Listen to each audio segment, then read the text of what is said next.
नमस्कार, मैं एडवोकेट धनवानी बात करता हूं कानून की।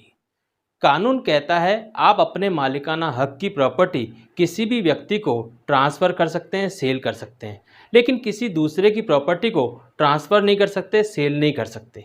लेकिन फिर भी कई बार ऐसा देखने में आता है कि पिता अपने हिस्से की पैतृक संपत्ति के साथ साथ अपने बच्चों के हिस्से की पैतृक संपत्ति को भी बेच देता है, ट्रांसफ़र कर देता है।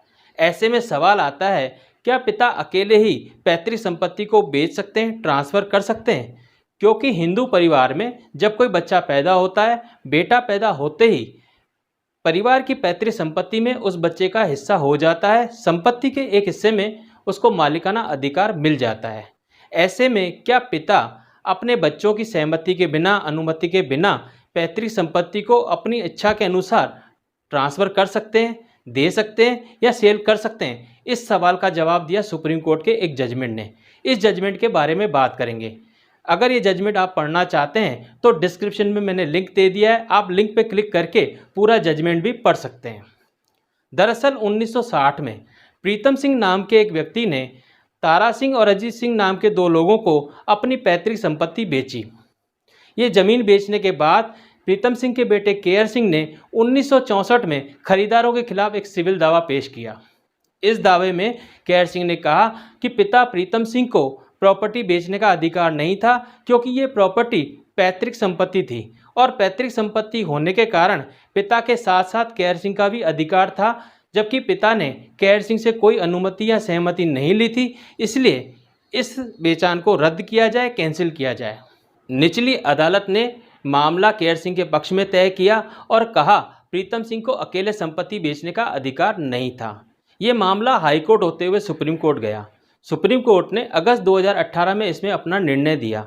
सुप्रीम कोर्ट ने कहा कि पिता परिवार का मुखिया होता है, यानी कर्ता होता है, और उसके कई अधिकार होते हैं। ऐसे में अगर परिवार की जायज़ और उचित मांगें पूरी करने के लिए अगर पिता पैतृक संपत्ति को बेच देता है तो सहदागियों को यानी बेटों को इसमें दखल करने का अधिकार नहीं होता। सहदागी इसे चैलेंज नहीं कर सकते।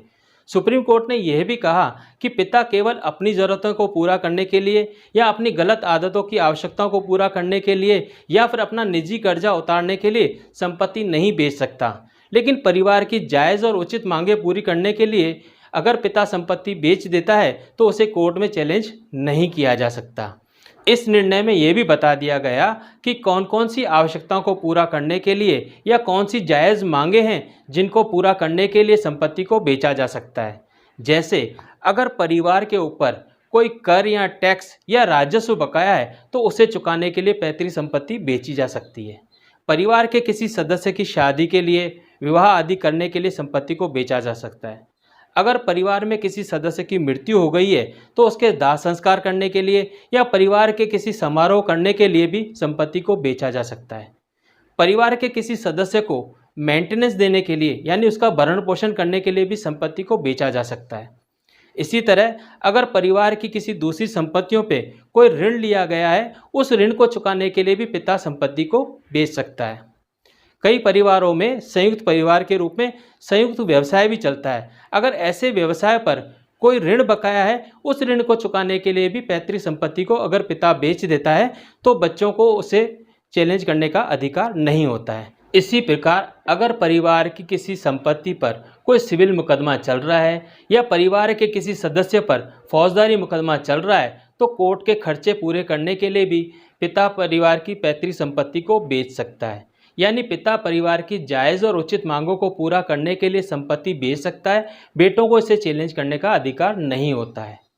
प्रीतम सिंह ने भी अपने परिवार के लिए परिवार की ज़मीन पर ट्यूबवेल बनाने के लिए और दूसरी ज़रूरतों को पूरा करने के लिए संपत्ति को बेचा था। इसीलिए सुप्रीम कोर्ट ने प्रीतम सिंह द्वारा किए गए बेचान को सही माना। सो आज के लिए इतना ही। धन्यवाद, शुक्रिया।